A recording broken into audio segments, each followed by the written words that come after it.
Welcome back. You're listening to Make Planning Make Sense. My name is Alex Roth. I'm a planner at Centro Planning Consultancy. And my name is Aaron Zimmerman. I'm a director at Centro Planning Consultancy, and we will be your hosts. In today's episode, we're going to speak with the one and only Laurie Handcock, director of Built Heritage and Townscape at Iceni. This conversation was great, and it was really hard to cut it down to a length that will fit in your morning commute. So we have broken it into 2 episodes. This week's episode will be the first half of the conversation, and this is where we cover the technical stuff for the most part, case law, etc. So really, really interesting, but it is also laying groundwork for a much more free-flowing conversation, which will all be in part 2 in the next episode. For today, I think one of the key take-homes for sure is to know your case law in cases where there might be a disagreement in interpretation of the statute or the decision-making process. And the other thing worth highlighting, I think, is the way that the interpretation of policies and professional judgment are so open-ended. One of my key takeaways from that conversation, Aaron, was the idea of agonism and antagonism in planning generally, and specifically in the case of Laurie with people like him, with heritage consultants and townscape consultants versus, I hate to use the term versus, but, design officers in the council. And the difference that he describes between an agonism, even though we are on opposite sides, a productive back and forth, conflicting positions that end up in a productive dynamic versus antagonism. Yeah. Where it feels like we're on opposite sides and it feels destructive when in reality a lot of the time we are working to the same objectives, aren't we? Not always the case, but there are definitely shared objectives across both sides. Absolutely. I think in a well-functioning system, the people sitting across the table from us are our counterparts. They're not our opposition. As always, our email is podcast@centroplan.co.uk. Let's jump in. Here's part 1 of our conversation with Laurie Handcock. Laurie Handcock, thank you so much for joining us. Thank you very much. Could you start by perhaps telling us how you came up to your position, Director of Built Heritage and Townscape at Iceni? Yes. So I was always a bit of a heritage nerd, I think it's probably fair to say. So I sort of knew before I went into the world of work that I wanted to work with old buildings, but I didn't really know what that looked like. Before a formal diagnosis, yeah. Okay.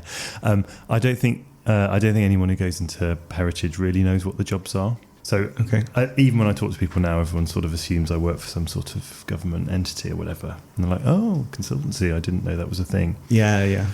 So I went into it via history and then a heritage masters, and then I worked at CGMS for 6 years and learnt the ropes there before going over to Iceni in 2016. And I guess the thing that's changed is the introduction of townscape into the industry as a whole, more widely.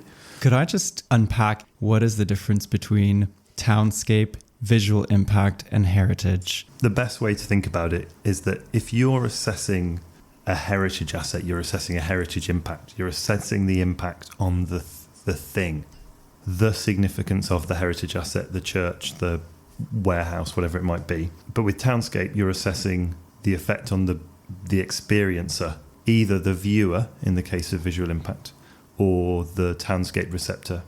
Townscape receptors would typically speaking about viewers' experiences, but you might be talking about the effect on a townscape character area, for example.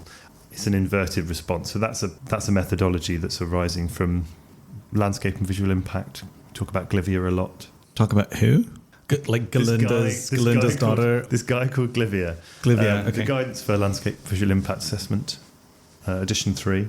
And the Landscape Institute, that whole attitude, that whole approach is very much from a countryside, rural landscape methodology that's now been sort of, through a series of guidance notes and a series of additional thinking, sort of loosened up into a townscape context. In some ways, I think heritage assessment is much simpler because you've got to understand the thing that you're looking at and what is important about it. But there used to be this question of, are we in the setting of the heritage asset? And generally speaking, the settings of heritage assets are, vast and impossible to put your fingers on. Mm-hmm. So in most cases, you'll be saying, yes, we're within the setting. There's no point having an argument in inquiry about whether or not you're in or out of the setting. in most cases. In We'll most come on cases. to an example that we've worked on together, but That's true. yeah, I want to leave that one That's true. for a bit later. But then that setting will include a huge number of positive, negative, neutral. It's the neutrality actually that people end up having the biggest issue with. I think when people are assessing heritage, irrelevance is not a particularly well considered potential aspect of heritage significance or setting. Does anybody ever look at a proposal and think, oh, thank God they're building that there? Well, so this is one of the things I think has been most interesting to me about the way that townscape assessment has emerged from landscape visual impact assessment, because Glivia's starting point and the approach of the Landscape Institute is really to say that new development will be harmful. The townscape note, the tin, it's sort of a bit of a loosener, basically. Because it's accepting that some of those rigid frameworks that you find in landscape assessment, designed for a landscape where there is inherently more sensitivity to change, you're then trying to use that methodology in a place where actually change might be a good thing. Yeah. But at the same time, I think having said all of that, I think there was a propensity 5-10 years ago for townscape visual impact assessments to go, here's a series of views, here's this great building we've designed. In position A, when it's not built, on the existing basis, you can't see it. And on the new basis, you can see it. And it's great. So it's a thumbs up from us. And I think what we've started to see, and I think this is completely fair, is a more interrogation of that's all very well and good, and you might consider it to be a good building, but what's made that a good building, and how is it actually contributing, and how is it shaping your understanding of the townscape? Yeah. Can you talk us through the heritage methodology a little bit, just as a starting point for people who might not be familiar, who might be development managers or landowners outside of this black box? Yeah, absolutely. So as I say, significance is the core of it, and significance is really about asking yourself about a building. Why is it important? Why do we value it? In the 1990 Planning Listed Buildings and Conservation Areas Act is a focus on special architectural or historic interest, particular focus on special for the purposes of listed buildings. And, that is an act that comes from a time when, in the 50s, a bunch of blokes with moustaches and bowler hats could drive around in their open-top cars and go, that's old, that's nice, like a bit of that. Yes, please, thank you very much. Very sort of traditional view of what heritage is. Churches, townhouses, farmhouses, barns, your classic. Like if Don Draper were a heritage assessor... Yeah, it's just like madmen go through, be like, let's keep it. They literally did it from the back of their car. Until 2012, the legal role of a list description was to go, can you read a list description, look at the building and go, yes, it's that building, and it can't be confused for anything else. So not to describe its significance. Absolutely not. So that's the starting point. Special architectural historic interest. The MPPF and various other documents that have come through during the last sort of 20 years have tried to sort of break that down into what that might be. So you get your interests. Historic interest is still there. So a building can be aesthetically terrible, but still incredibly significant. So a really good example, there's a few years ago, Historic England went through a process of listing buildings which they were listing for cultural interest. So they listed Brixton Market as an example, which is actually quite a nice sort of 30s through to 50s kind of market complex, but it's not about the building. The building is not of particular interest, but it's got that real sense of place and identity because of its role in Windrush and everything that went with it. But the one of those listings that made the press was the listing of the Abbey Road zebra crossing, which is not the original Belisha beacons, not the original road painting, not in the original location, but so significant as an idea that they've sort of listed the idea of it. So there's no architecture there. It's just pure cultural history. Yeah, I mean, it sounds like it's a cousin of a UNESCO intangible heritage designation. Yeah. Okay. Totally. UNESCO have been bubbling around the background with all the intangible heritage stuff in particular, and I think we're still very bad at doing protections of intangible heritage or trying to capture intangibilities through tangibilities, if you see what I mean. And then you've got archaeological interest, artistic interest, all these sort of things woven in. So that builds up your picture of significance. It can be very complicated. It can be very fractious. I would say that generally speaking, we do tend to agree what is significant about a building, but I've certainly got a case at the moment where the way in which a building was designed, there is disagreement between us and the local authority about whether or not, in this instance, some roofs were intended to be designed for amenity use. Right. Okay. So there is an element of significance there that there is disagreement about. We have run into cases as well where the design intention of a specific feature has been raised as a potential reason for that feature to have an historic significance. But that seems to be one of those issues that can be as meaningful as anybody wants to make it, because the counter argument would be that we can't know the design intention. And on different elements of the same existing building, the applicant and the LPA, in this example that comes to mind, both had to run those sort of choreographed arguments in different directions. A really great example of this, there is a building in Bath that was designed by Grimshaw. It was a factory, fell out of use, and the university wanted to take it on and bring it back into use. Then an application then was brought forward by the university to try and do something with it, and their architect was Grimshaw. From what I understand, I was not involved, but from what I understand, they had a lot of opposition from the local authority, them going, oh, this wasn't the original design intent. They were like, are you for real? You want receipts? I have receipts, yeah. But so that, I mean, that's a classic example of, and there's a sort of burden of proof element. I mean, in this case we've got going at the moment, I've gone into it, right? I'm trying to get to the bottom of it, partly because I'm interested, because everyone said this, if it's like a thing, like, yeah, that was designed for amenity use, blah, blah, blah. And nobody's previously come in and gone, let's actually analyse this. And one of the responses that we've had is, oh, you're setting the burden of proof too high. It's obvious to the normal person that these are roof extensions. Well, hang on a minute. What's the purpose of this profession if it's not to interrogate this and understand it? But that's where we end up in this world where we're doing an enormous amount of interrogation. Absolutely. We know our statutory heritage assets. We've defined their significance. We've described the significance, if any, that arises from the setting of the asset. Then what? Yeah, then we're in it, really. Off to the races. And that is where you get every response under the sun from there is change and therefore that is harm. You can see it. You can see this building in the setting and therefore there's harm. Through to, very, very detailed consideration of what the effects might be. So, I mean, professionally, it's an exercise in getting the right answer. And it is always about getting the right answer. Yeah. But from a negotiation perspective, I'm not sure I should be saying this out loud, but everyone knows it. It's an exercise in building the most rational, coherent and persuasive case that you can. Yeah. So have there been cases where I don't think a scheme is harmful and I've accepted a degree of harm? Well, yes, that has definitely been the case. Yeah. So let's say that process goes according to plan. The MPPF then sets out a decision-making framework for heritage balance. The fascisculus. There's an appeal decision called Mordew where the judge referred to that bundle of policies. Oh, I remember. As the fascisculus. Yes. You love that word. Just came up like end of the meeting and you're like, fascisculus. It's real. Is that right? Am I saying that right? Yeah, it's real classic judge stuff, I would say that. Fascisculus. It's a bundle of twigs, essentially. There's another word for a bundle of twigs. That is, yeah. So one of the things I was going to say about that, I don't know if this is going to fit in with the flow of the conversation, but the burning uncertainty, I think, at the moment in the industry is whether or not I said before that there'll be your goods, your bads and your neutrals.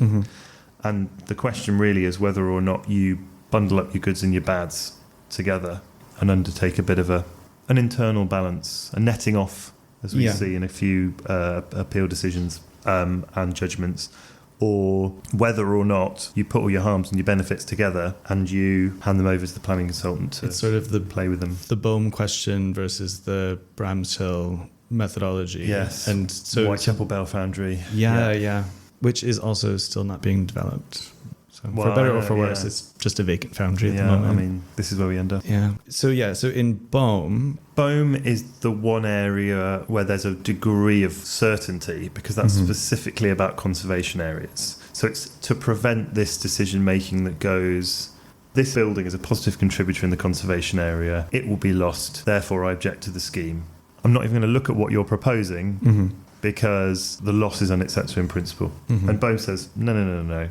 You've got some loss over here. But what we're doing is we're assessing the whole jump from position A today with that building in place to position B with a completed development. Is position B better than position A? And in some ways, that's often quite a straightforward calculation, because the way I sort of frame it for clients often is in a context where you've got a conservation area, you might have a building from 1880 and it might be fine, but it's old. You want to build something new. This is very simplistic, by the way, but you want to build something new. It's not going to be old. So you don't get old points, but you can get good points for the building being a positive contributor, architecturally better than what was there before. And we've got so many sites like this. There's a listed building on the site. There's new build, there's public realm, there's the setting of heritage assets off the site. And you go, well, we've got this, and this. A and B are good, C is bad, D is neutral. If I add all those together, what do I get out at the end of it? Or, as I've got in some cases, do I even want to be doing that? Or actually, is it better if all of those conclusions are then handed over to a third party, to the planning consultant, to then play off in the wider balance? The Secretary of State's decision in Whitechapel Bell Foundry was to say anything goes, essentially. It feels like that sometimes. Whatever you like. Yeah. And I don't love it. I prefer the clarity and certainty of a methodologies that we can all agree with. Yeah. I have a quote from Bramshill where the Court of Appeal said that it's not necessary by any means to have a pre-decision making heritage balance, right? You don't have to have that in isolation. But they do go on to say that that is a correct approach if you want to do it that way. And I think that the decision then sort of summarizes on that point by saying, and in any case, I can't see how it's going to change the outcome. Yeah. I mean, I think that's the thing in some ways, is that ultimately, as long as all the harms and benefits get looked at in the right way, play into the wider balance, who cares? But that's fine from a technical perspective. The big playoff that always is sort of running through the schemes that I'm working on is about strategically, where does that land? The more benefits you have, really, the more likely it is you're going to want to say, I'm not going to do an internal balance here. Yeah. Because there's no quantification. And so the way that you tell that story and the way that you set up a methodology is extremely determinative in the impression that you leave at the end of that. Completely, particularly when it's already judgment anyway. So trying to put weight on everything that's happening within a planning balance where everybody else is already trying to ascribe weight left, right and centre. Yeah. We know we've got considerable importance and weight to play on. Great weight. Or great weight. Both mean the same thing, but both come from different sources. So considerable importance and weight in case law on from Barnwell. So it's great weight in the MPPF, and then considerable weight in... Considerable importance and weight from Barnwell Manor, which continues to be a sort of touchstone. So, and the case that followed after Barnwell Manor was Forge Field. Yeah. Forge Field talked about the idea that harm to heritage assets created a presumption against development. Forge Field sort of set in motion a bar that was higher really than people thought it was in Barnwell. It does also talk about the fact that that's a rebuttable presumption. Right. Because obviously nobody wants a world in which if there's harm to heritage assets, then nothing happens. But it's the world we live in because everything then works back from there. There's a case called Palmer, and there's some really interesting stuff in Palmer about saying, well, there is obviously going to be a difference. Although I've got to give great weight to all harm to a heritage asset, there is obviously a big difference between a very small amount of harm to a Grade 2 listed building as compared to very significant harm to a Grade 1 listed building. Yeah. There's a presumption for all of those. But in a way, is there a presumption? Yeah. We will be right back.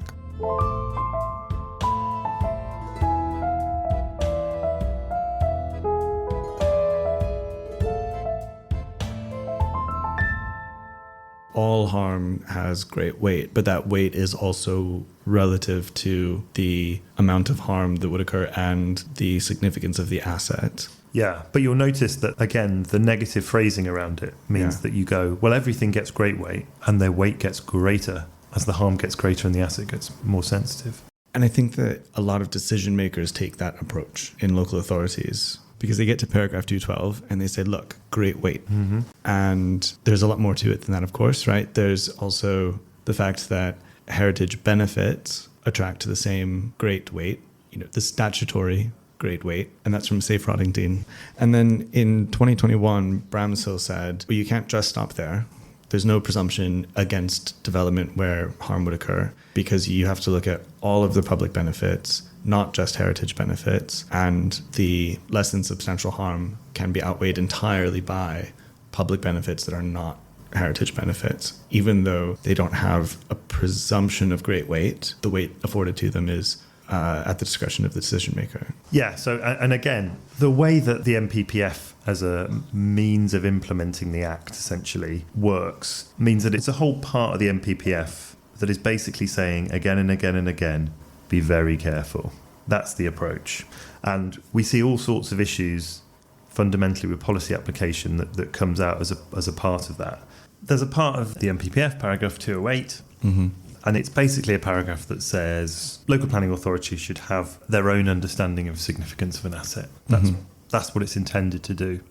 But it has a bit at the end of it that says that they should take that into account in order to minimise the conflict between the heritage assets conservation and any aspect of the proposal.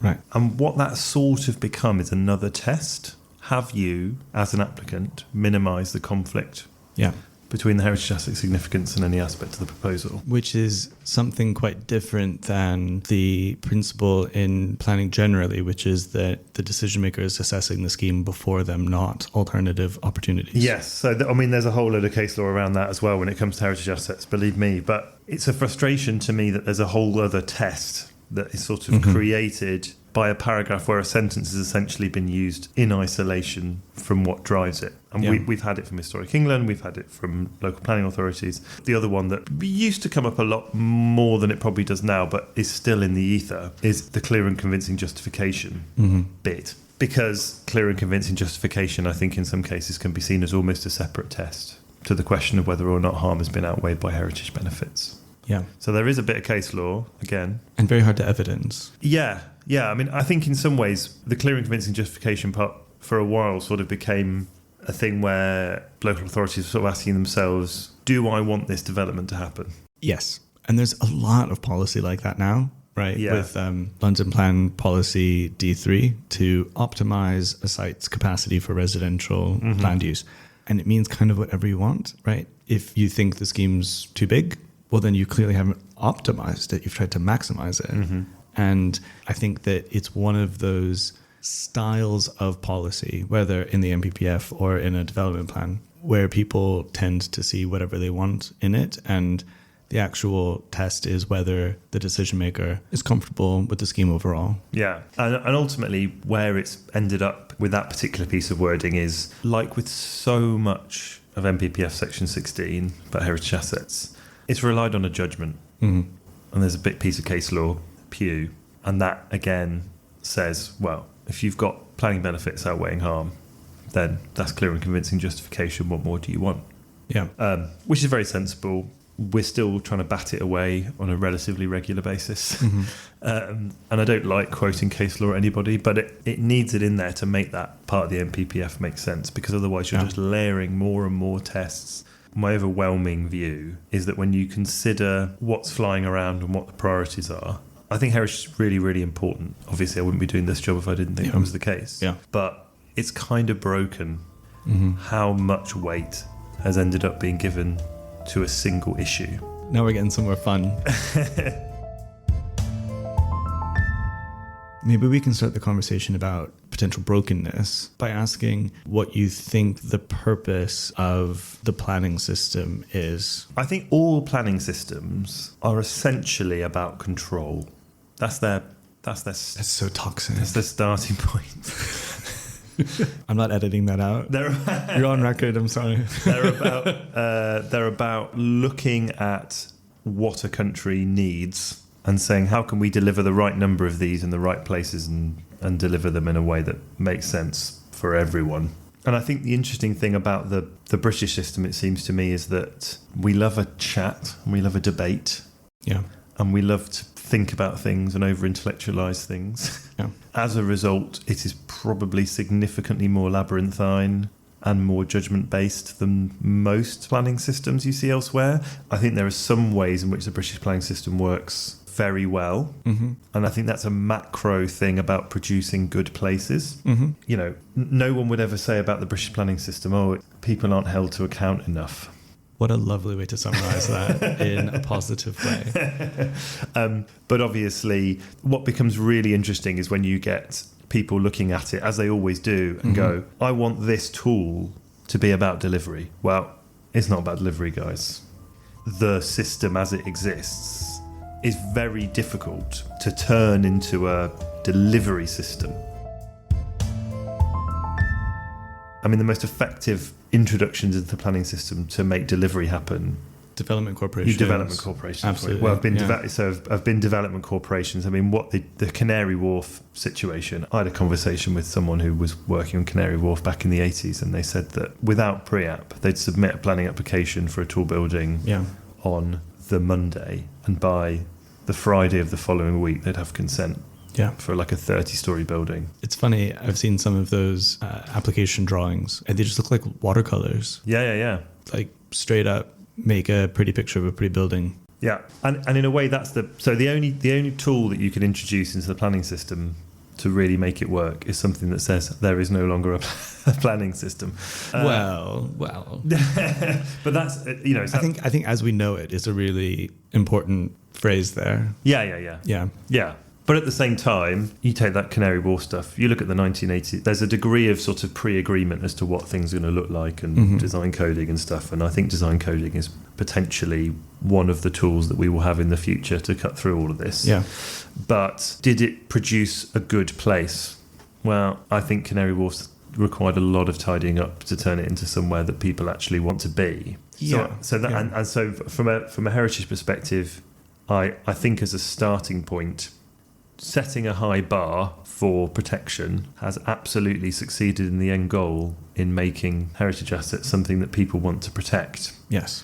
I think the issue has been that it's created significant areas of overreach and significant opportunities for decision making to be less well connected to more strategic goals than might otherwise have been the case. I would love for somebody to do a study of the number of residential units that have been taken out of proposals because of pre-application advice. 1, 2, 3 stories of proposed floor space at a time.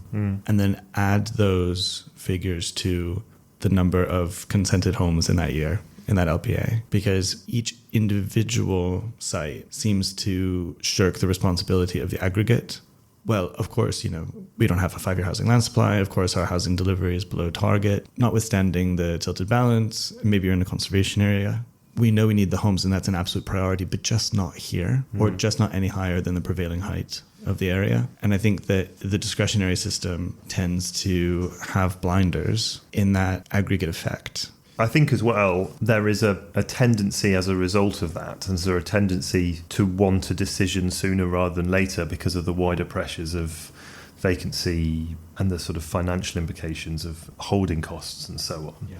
We see a lot of developments where, personally, I would love to have the fight for another 6 months because I think the local authority have got it bang wrong on what's an acceptable maximum height. Yeah, we run into situations like that as well, where we might even receive an appeal decision and say, I really don't think that would withstand a judicial review. But at that point, the applicant, as a commercial entity, is fatigued. They don't really want to go in and fight the principles that you or I might be like, oh man, this is actually just such a really good case of what I would like to see be better. And they say, well, no, I've got a mean time use now and I'm just going to let it go.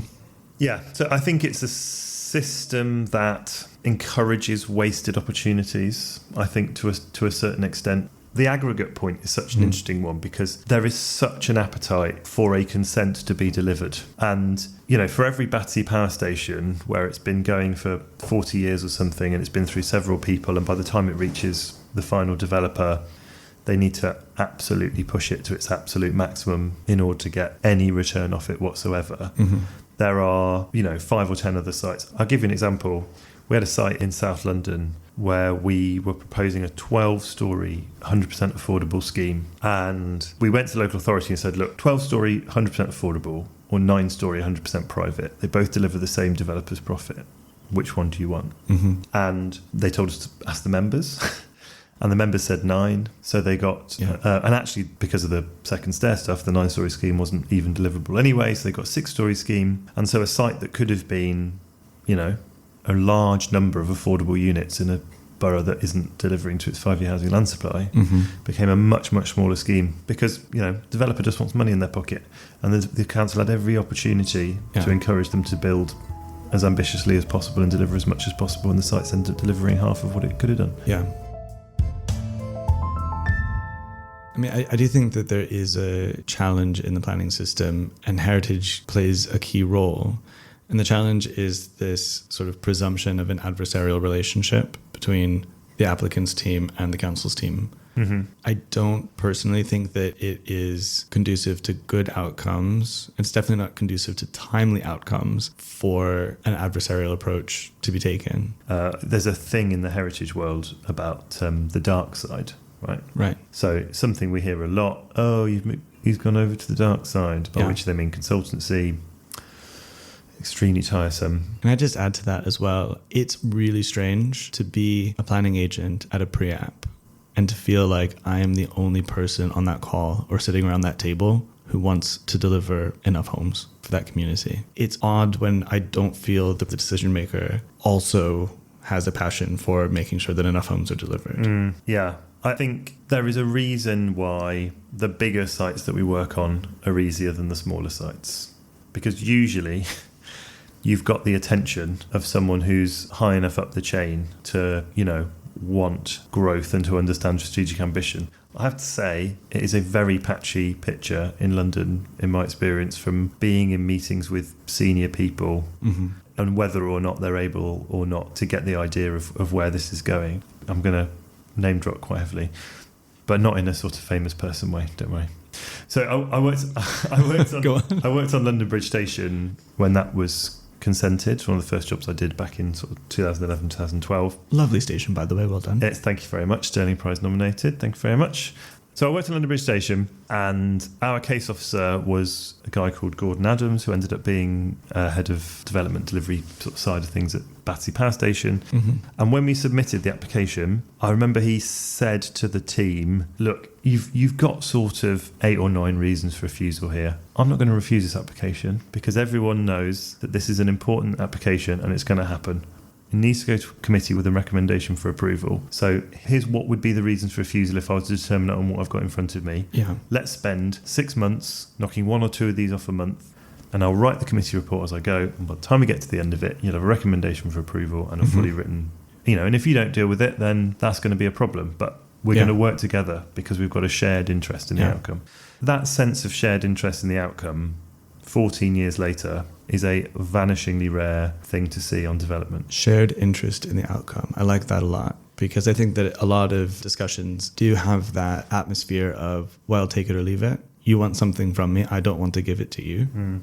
And if you walk away, well, then whatever, right? I'm on to the next case and that'll be fine. Instead of thinking this is a development site, allocated or windfall, I'm sitting at a table with somebody who is representing somebody who wants to develop it with a team who've all worked sincerely on a proposal. And then having that courage to say, all right, how are we going to get this done? Rather than, I don't like this, that, and the other. And then you say, okay, well, what would you like? Well, it's not my job to design it for you. Yeah. And I think the frustration is that, we've worked on plenty of developments of a scale where you're basically creating a new piece of city. At the end of London Bridge Station and Historic England, or English Heritage as it was, Southwark and the applicant team did all genuinely share in this feeling of success about what was delivered for different reasons. You should get to the end of it and everybody should be proud of what they've achieved. And the bit where it falls apart, someone's lost sight of that. I've seen it said a lot. One of the problems that the heritage system has got within the planning system more widely is that it forces you into a way of thinking that's about harm and benefit. So it creates this thing of, there might be harm. So you're in sort of worry mode, you're in protection mode. It puts a lot of people into change is likely to be bad mode. Change is likely to be bad. How do we deal with that? Because so often we get to a stage where they go, well, yeah, look, we agree it should be this. We agree it should be changed. It's a development site, no issue. But it's just too tall. It's not how I would have done it. Yeah, so often it's a case of, what about this? Nah. What about this? Nah. Yeah. What about this? What is it then? Don't know. I'll let you know when I see it. Yeah, I think that there's definitely a conflict between, well, that's not how I would have done it, and it's not my job to design it for you, because that introduces an incredible amount of abortive work, which is all guesswork in trying to find that target. And you can only get maybe one guess every 6 weeks. Yeah. Because you have to go back away, talk to the team, the architect's going to design something up, you give some advice, and you go back and they're like, no, it's still not that though. And this is why when you get a good officer and the system is working, the system works like a dream. It is brilliant. I mean, honestly, if everyone could just go away and sit in a room and talk all of it through, you could get every application done in a week. Get the pens out. Literally. Yeah. I mean, and that should be the joy of it, is that whenever you're talking about heritage, you're also talking about urban design, you're also talking about architecture. It should be fun. It should be really engaged and interesting. And also, from a design perspective, the beauty nonsense that we had was really not helping things in terms of that mindset of that's not it, that's not it, that's not it. That's really encouraging that sort of nonsense. There's a lot of that in the London plan as well, Yeah. to be fair. Yeah, that's true. That's absolutely true. Exemplary, has to be exemplary. Yeah, well, and we've got a case in Watford actually at the moment where we've been told to be outstanding, and you look at what's been consented and you go, well, you don't know what outstanding looks like, which is fair enough because it's not a thing, you know.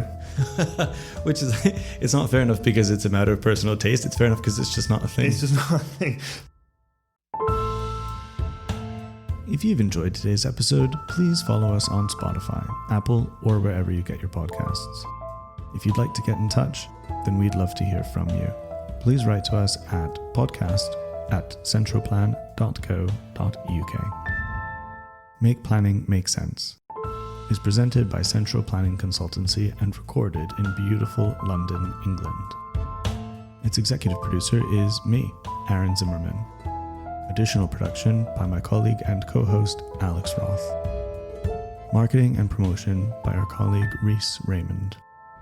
Graphic design by our colleague Mariam Malaxi. Music by Joseph McDade. From all of us here at Centro, thank you so much for listening.